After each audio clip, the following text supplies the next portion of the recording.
123টি রাষ্ট্রের মধ্যে সে প্রথম স্থান অর্জন করেছে 30 পারা গ্রুপে।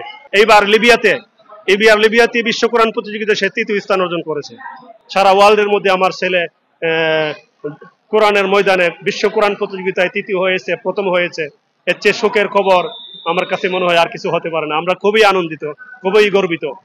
আমি মনে করি যে ছেলেটা বাংলাদেশের হয়ে, বাংলাদেশের নাগরিক হয়ে কোরআনের মাধ্যমে সারা পৃথিবীর মধ্যে বাংলাদেশের সুনামকে অর্জন করে, উঁচু করে, বাংলাদেশের পতাকাকে উঁচু করে, তাকে রাষ্ট্রীয়ভাবে তাকে সম্বর্ধনা দেওয়া উচিত। রাষ্ট্রীয় প্রটোকলের মাধ্যমে তাকে লাল গোলাপ গালিচা দিয়ে তাকে সম্বর্ধনা দেওয়া উচিত।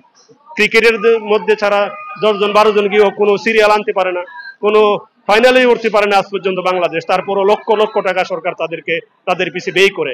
এটা খুবই দুঃখজনক।